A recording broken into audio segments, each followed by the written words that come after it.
Escuchemos con alegría una reflexión del Evangelio del día por el Padre Everardo Cázares Acosta.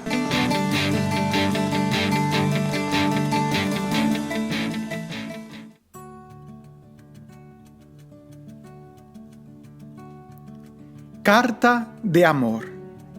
Esa es la mejor forma en cómo yo puedo describir la Sagrada Escritura, como una carta de amor. Y es que ha habido tantas definiciones de la Sagrada Escritura como una espada de doble filo que penetra hasta las entrañas y descubre los sentimientos del alma. Nada se le oculta, todo está a la luz. La palabra de Dios es como miel, es como roca, es como agua. La palabra de Dios es como una carta de amor. Penetra hasta el alma, hasta la coyuntura de los huesos, porque así es el amor. Nada se le escapa al amor. Todo lo observa, todo lo perdona, todo lo soporta, todo lo cree. Y es Dios quien cree en nosotros. Es Dios quien nos mira. Es Dios quien nos da esta carta de amor. El día de hoy, en el Evangelio, vamos a repasar solamente un versículo de la Biblia. Solamente un versículo. Y quién sabe cuánto nos vayamos a tardar, pero recuerda que el tiempo no importa. Lo que importa es saber disfrutar del tiempo. Así que relájate. Respira profundo, suelta los hombros, suelta los brazos, suelta las preocupaciones, suelta todo. Y abandónate. Abandónate en la presencia de Dios que está aquí. Está aquí y ahora en tu vida, como siempre lo ha estado. Deja que sea Él quien el día de hoy hable a tu corazón. Y así como los enamorados, que una sola mirada sea suficiente para cautivarte. Una vez alguien le dijo a Jesús: una sola palabra tuya bastará para sanarme. Una sola palabra. No es necesario que leamos toda la Sagrada Escritura. Si no abrimos el corazón, de nada nos sirve. Pero si abrimos el corazón, una sola palabra bastará. Deja que Él pronuncie esta palabra y llegue a nuestro corazón. Respira profundo, cierra tus ojos, ponte los audífonos, ponte cómodo y disfruta este viaje de amor.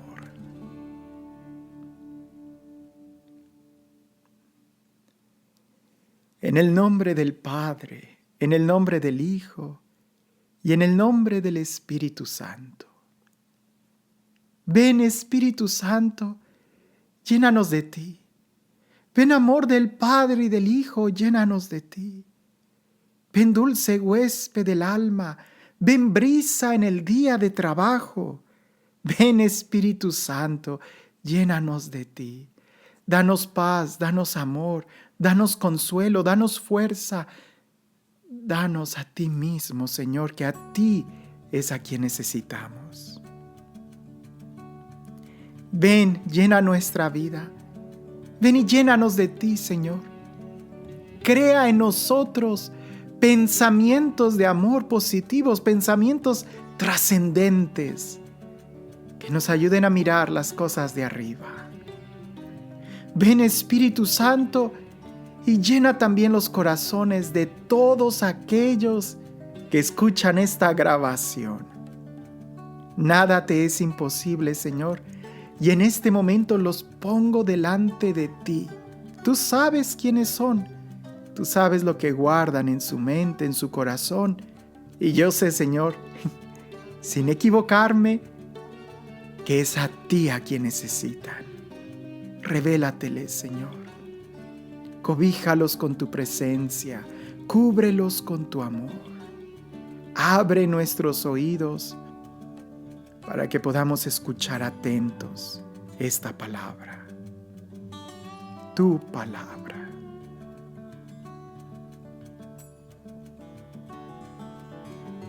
del Evangelio de San Mateo, capítulo 5, versículo 3. Bienaventurados los pobres de espíritu, porque suyo es el reino de los cielos. Palabra del Señor. Es tan breve este texto que por favor hay que aprendérnoslo de memoria, porque es como una llave que nos va a abrir muchas puertas como no tienes idea. Pero necesitamos tenerla en nuestra mente, necesitamos tener esa llave en nuestras manos para cuando se nos estén acercando esas puertas cerradas, usarla y poder abrirlas. Bienaventurados los pobres de espíritu, porque suyo es el reino de los cielos. Bienaventurados los pobres de espíritu, porque suyo es el reino de los cielos. Bienaventurados los pobres de espíritu, porque suyo es el reino de los cielos. Bienaventurados. Empecemos con esa palabra tan llena de energía. Bienaventurados, felices, dichosos, plenos, alegres.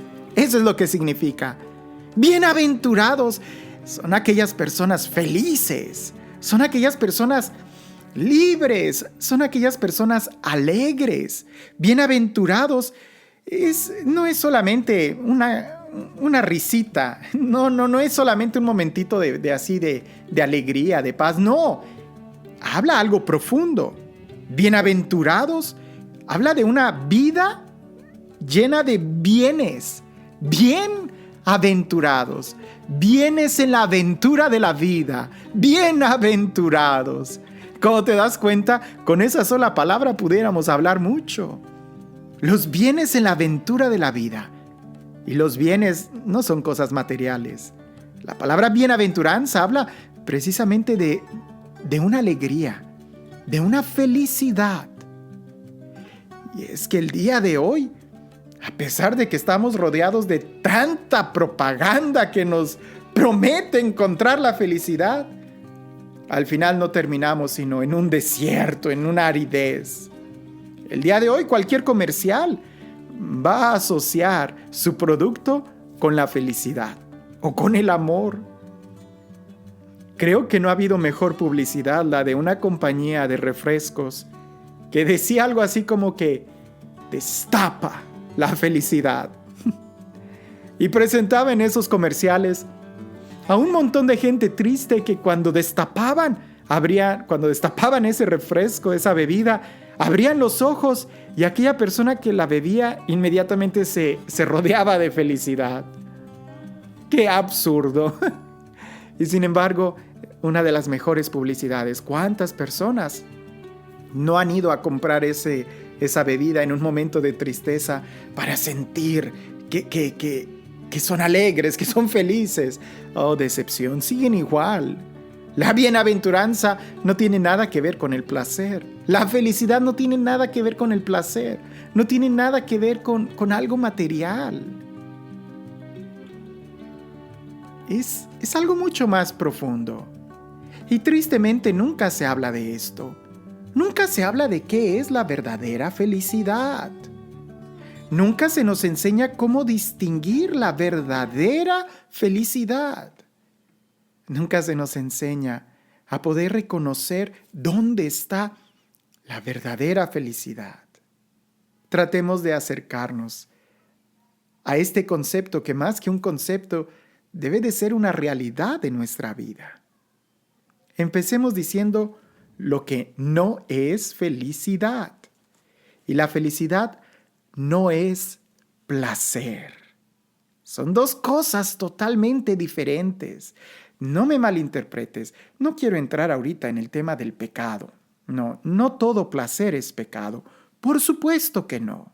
Dios nos dio unos sentidos que encuentran un placer al encontrar algo que es beneficioso. Por ejemplo, en un día de mucho calor, tomar agua fresca, es una sensación de placer. No tiene nada que ver con pecado. Pudiéramos nosotros estar hablando de el gusto de comer. Eso te da placer. El placer de tomar un postre, eso te da placer. El placer de descansar, eso es un placer. No es nada malo. No estoy relacionando en este momento la idea de placer, el concepto de placer o la realidad del placer con el pecado. Esos son temas totalmente diferentes. Lo que sí está completamente mal es pretender que en el placer vamos a encontrar la felicidad. No, el placer no genera felicidad. Es más, vayamos definiendo qué es el placer. El placer es algo que está en la superficie de los sentidos. Pudiéramos decir que está a flor de piel. El placer es algo que rápido puedes adquirir. El placer es algo que no te debe de costar mucho el adquirirlo, si no, pues no produciría placer. El placer es algo rápido, es algo que está a flor de los sentidos, en el nivel de superficial de los sentidos físicos. El placer es algo temporal. En el momento en que dejas de alimentar el placer, en ese mismo momento se acaba, se extingue. ¿Cuánto tiempo te dura el placer de tomar una bebida? ¿Cuánto tiempo te dura el placer de comerte un postre? Pues exactamente lo que te dura la bebida y lo que te dura el postre. Si no es que antes te indigestas y ya no puedes tomar más. Como te das cuenta, el placer no puede generar una vida de plenitud, porque el placer es algo momentáneo, es algo superficial. Veamos la otra parte. La felicidad es algo que es para siempre, que dura, que implica una vida. La felicidad, como lo implica la bienaventuranza, la vida, implica un compromiso, un estilo de vivir. No es algo momentáneo. La felicidad es más un estilo de vida, es algo que se lucha, es algo que se conquista. La felicidad no está tampoco al nivel de los sentidos físicos. Yo te puedo decir, ¿a qué sabe un pastel de fresas? Pues tú me vas a decir, padre, pues sabe a fresas. Claro. Ahora dime, ¿a qué sabe la felicidad? Como te das cuenta, no lo podemos asociar a un sentido físico que está al nivel de superficial de la piel, a flor de piel, no. ¿Por qué? Porque la felicidad es algo más profundo. Entonces, ya vimos que la felicidad implica tiempo, es para toda la vida. Implica compromiso, porque es un estilo de vida y es algo profundo. Y con esto nos damos cuenta que la felicidad hay que luchar, hay que pelear por conquistarla. Empecemos a separar las cosas. El placer es superficial. Está al borde de los sentidos, a flor de piel. El placer es momentáneo. El placer no requiere compromiso. El placer se extingue rápido. La felicidad no. La felicidad es todo lo contrario a esto. Pretender buscar la felicidad en el placer es el primer error. Y haciendo eso es donde se desencadena ahora sí el pecado. Porque tú quieres satisfacer una necesidad profunda de tu vida, como el querer ser feliz, en cosas superficiales. Y terminas haciendo y cometiendo graves errores. Déjame lo digo de esta manera y perdóname si no me expreso bien. El drogadicto es drogadicto no porque le guste sufrir, sino porque está buscando su felicidad en las drogas. Error. Tiene que reconocer que nunca va a encontrar la felicidad en los placeres. Al contrario, mientras más se afane en buscar la felicidad en el placer, terminará muriendo de sobredosis. Los placeres sí te pueden quitar la vida, sí te pueden consumir. La felicidad no, la felicidad te da un sentido de vivir. Perdona si te lo digo de esta manera.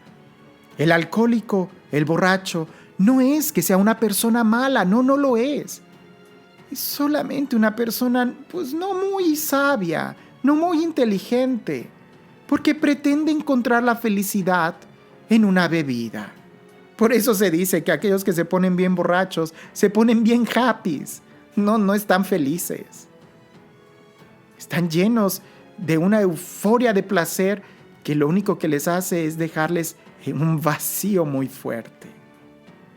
Entonces, entendiendo esto, que la verdadera felicidad requiere compromiso, requiere esfuerzo, no es inmediata, tampoco se extingue rápido. El que alcanza la felicidad no la pierde. El que alcanza la felicidad nadie se la quita. El que alcanza la felicidad es algo tan profundo que aunque externamente en los sentidos pueda estar padeciendo y sufriendo, interiormente está lleno de gozo, lleno de plenitud. Y ese es el mensaje con el que Jesús inicia este discurso inaugural en la montaña. Por eso decíamos, esto no es para cualquiera, porque Él va a hablar de la felicidad que está muy por encima de los placeres que se encuentran en el mercado, al nivel del mar. Cada bienaventuranza empieza con esto: bienaventurados, felices. Y entendiendo esto, que esta felicidad, esta bienaventuranza, esta plenitud, esta alegría, esta dicha, este propósito de vivir, está en una realidad muy profunda en el corazón, tenemos que tratar de mover nuestra mente a eso, al corazón. Porque si tú todavía sigues pensando que tu felicidad está en los placeres o en cosas tan externas como los sentidos, estás buscando en un lugar equivocado. Entonces te invitaría a que reflexionaras más si lo que quieres tú como felicidad es algo efímero, superficial, que se extingue rápido. Y mientras más te apegues tú a ese placer, más rápido tú te vas a extinguir, como es el caso de los que mueren de sobredosis, de congestión alcohólica y de tantos otros placeres, por no poder despertar y darse cuenta de que la verdadera felicidad, la bienaventuranza, no está en las cosas externas. Esto que acabo de decir y que tenemos que reflexionar, sería bueno que lo repasaras antes de escuchar cada bienaventuranza, porque es la clave. Bienaventurados, felices. Y aquí viene el reverso: bienaventurados los pobres. Y ahí es donde nosotros decimos, ¿qué? ¿Cómo? No, bienaventurados los que tienen mucho. No, bienaventurados los pobres. Y agrega una descripción de espíritu. Pero vayamos entendiendo primero qué es la pobreza y luego qué es lo que implica de espíritu. Desde una vista interior. Porque si te quedas solamente en lo externo, si te quedas solamente en lo superficial, no vas a entender cuál es el mensaje. Pobre no es el que no tiene, sino más bien, pudiéramos decir, el que es libre. Te lo explico de esta manera. Una vez a San Francisco le dijeron que por qué no tenía él terrenos para sus frailes. Y él dijo, es que si yo tengo terrenos y posesiones, voy entonces a necesitar tener armas para defenderlos y ya no tendría libertad. El pobre es libre. Te cuento otra anécdota. Había un hombre que era muy bueno, tenía, pudiéramos decir, un don para pescar. Él iba, se ponía en el muelle, arrojaba con la caña de pescar el anzuelo y con la misma velocidad lo jalaba y ya tenía un pez grande. Agarraba 1 o 2 peces y se regresaba y se sentaba abajo de un árbol. Los otros compañeros que iban a pescar, al verlo se consternaban mucho y decían, nosotros tardamos horas en poder pescar 2 peces y él siempre que viene, cuestión de segundos a veces, logra pescar, tiene ese don. Hasta que uno se acerca y le dice, oye, ¿por qué si tú eres muy bueno para pescar, no pescas muchos peces? Y aquel hombre que está sentado abajo del árbol viendo el atardecer, le dice, ¿y para qué? Y aquel hombre le dice, pues porque si tienes muchos peces los puedes vender.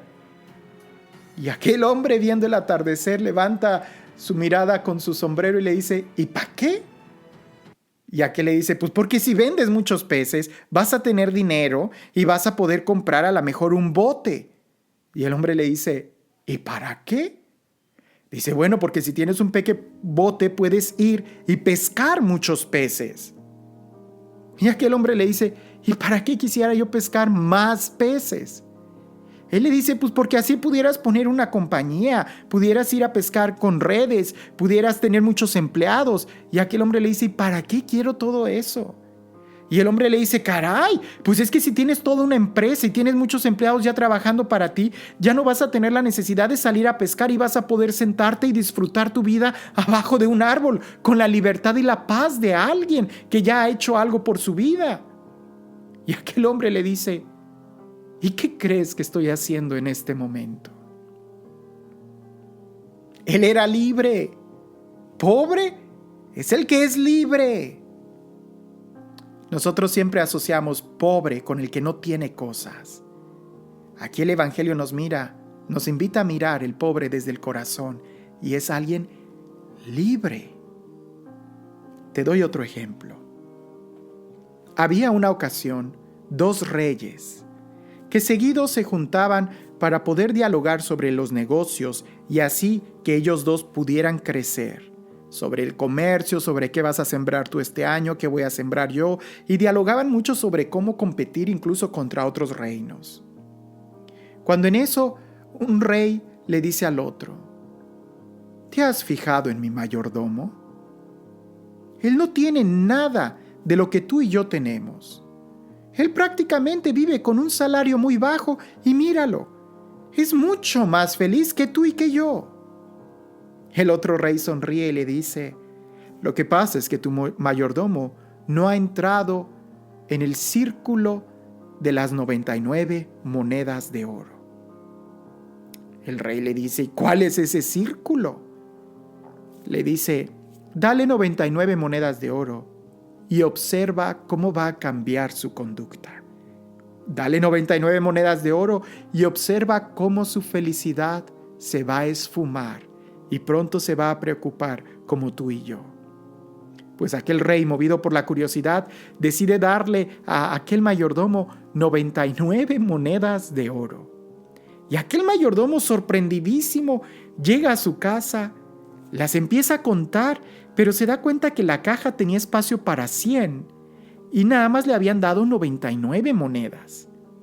Cada día iba y las contaba, las limpiaba, las pulía. Después de observarlas, las escondía abajo de su cama. Y se preguntaba, ¿por qué me habrá dado 99 monedas de oro y no las 100? Él empezaba a reflexionar, a hacer cálculos y decía, bueno, si trabajo en la mañana como mayordomo y en la tarde me voy a trabajar a los establos, y si en la noche puedo además limpiar algo de los pisos, voy a poder juntar en tanto tiempo esta cantidad y me va a dar la posibilidad de comprar una moneda de oro.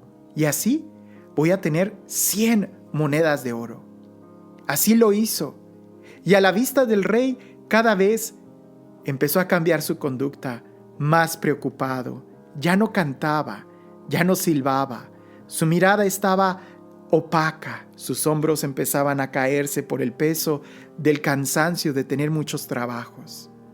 Lo peor fue cuando logró comprar la moneda de oro que le faltaba.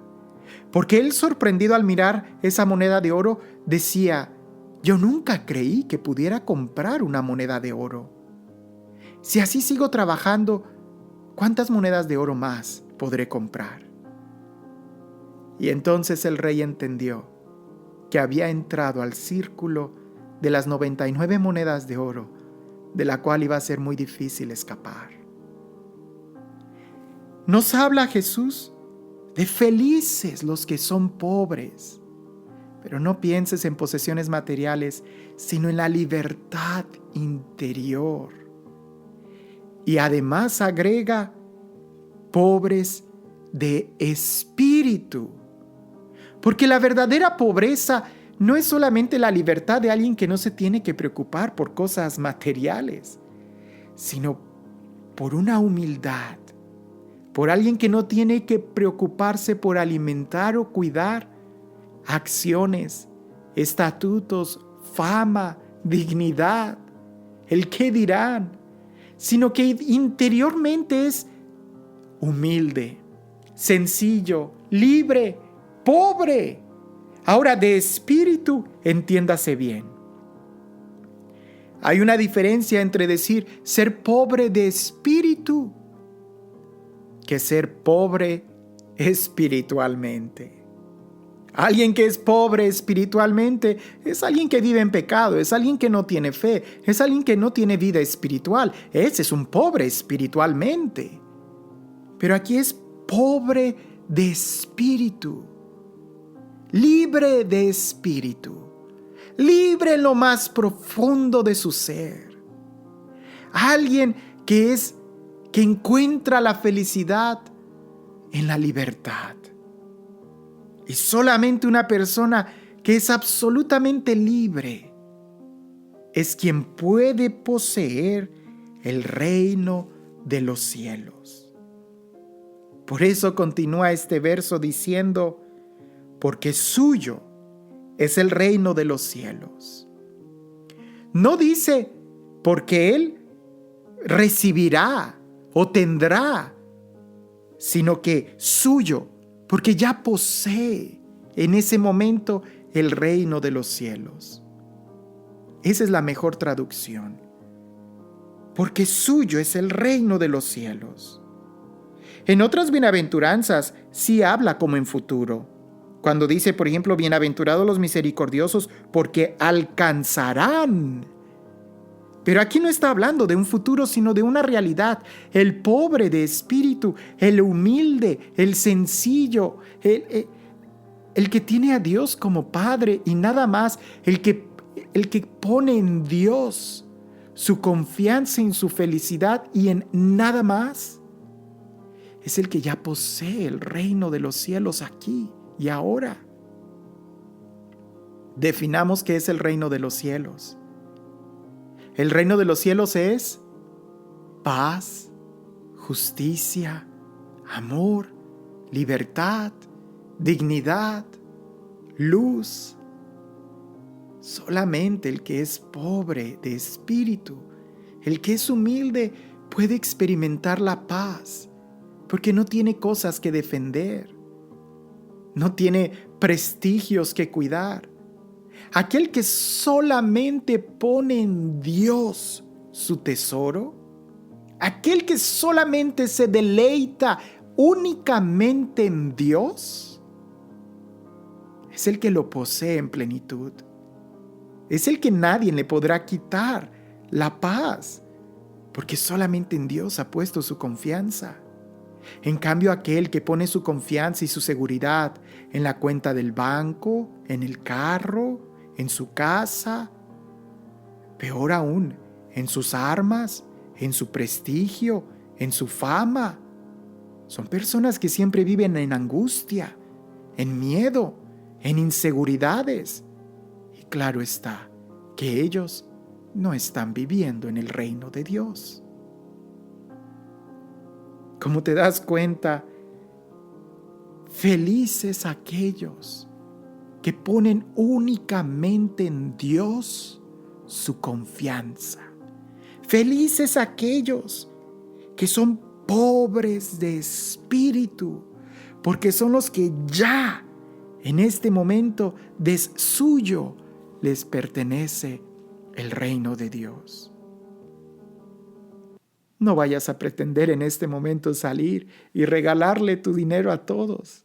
No vayas a pretender en este momento hacer un acto radical y salir descalzo. Qué bueno fuera, San Francisco de Asís lo hizo, pero primero fue pobre de corazón. De lo contrario, pudiera ser una persona que no tiene nada, pero que tiene un ego tan grande Porque quizás pudieras tener tú la actitud falsa, de humildad falsa, diciendo, yo no tengo nada, soy pobre, entonces yo estoy viviendo bien. Y aquel que sí tiene un carro del año, él sí vive en placeres mundanos. Ahí te darás cuenta que estás todavía muy lejos de ser pobre de espíritu. De espíritu. Pobre de espíritu. Es la libertad. Es la llave que necesitamos ante cualquier tentación de querer buscar la felicidad en un placer. Es la llave que necesitamos ante cualquier candado que nos puede atar y nos puede quitar la felicidad, el amor, la libertad, la paz. Solamente aquel que es pobre de espíritu, solamente aquel que ama y pone en Dios su confianza, es el único también quien puede amar en libertad a su hermano. Porque si tú necesitas armas para defender tu imagen, terminarás hiriendo y lastimando a tu hermano. Pero si solamente amas y te abandonas en Dios y lo tienes a Él como el único que da sentido a tu vida, entonces es cuando eres fraterno. Porque no tendrás armas, y si no tienes armas, no vas a lastimar a nadie. Busquemos a Dios. Busquémoslo a Él, solamente a Él. Abandonémonos completamente en Él. Y que solamente en Dios esté nuestra alegría en nuestra vida.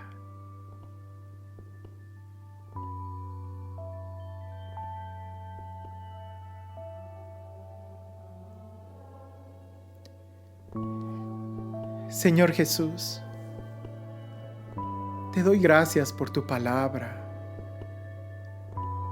porque efectivamente es una carta de amor, porque efectivamente tú nos recuerdas que nos amas y nos buscas, porque efectivamente, Señor, tú nos haces ver que en nuestro corazón lo más precioso de nosotros, lo más grande, no puede mezclarse en cosas de aquí de la tierra, sino solamente en ti. Y tú nos llamas a tener comunión contigo, Señor. Ayúdanos a poner solamente en ti nuestro tesoro. Ayúdanos, Señor, a solamente mirarte a ti. Buscarte a ti, abandonarnos en ti.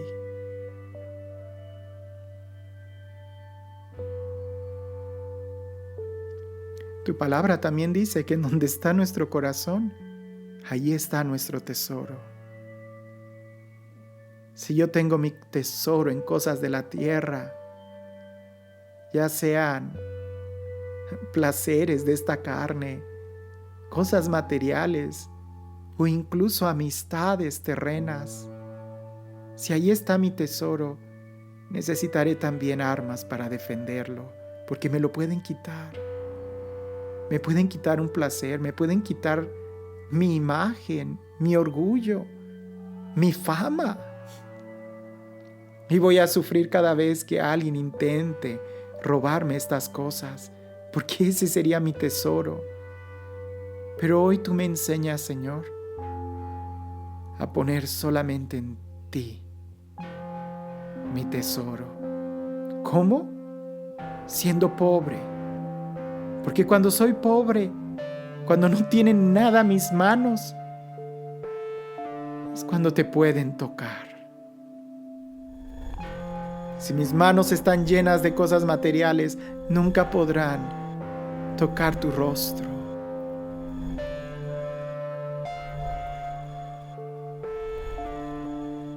Ayúdame, Señor, a amarte,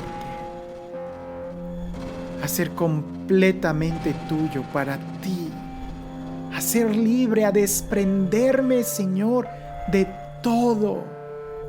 Que no me preocupe si tengo o no tengo. Que no me preocupe si hablan bien de mí o no. Que no me preocupe absolutamente nada, sino solamente poner en ti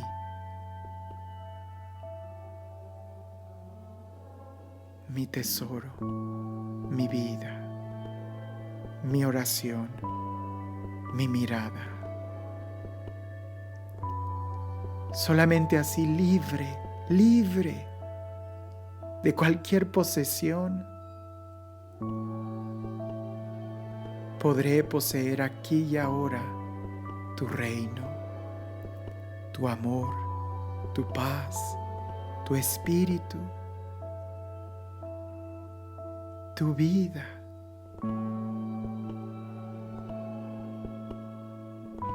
Creo en ti, Señor. Creo en ti.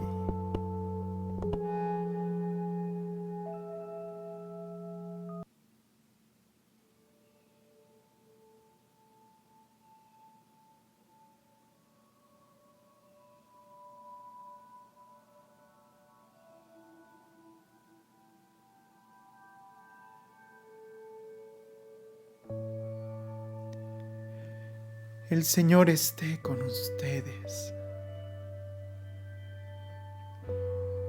Y la bendición de Dios Todopoderoso, Padre, Hijo y Espíritu Santo, descienda sobre ustedes y permanezca para siempre.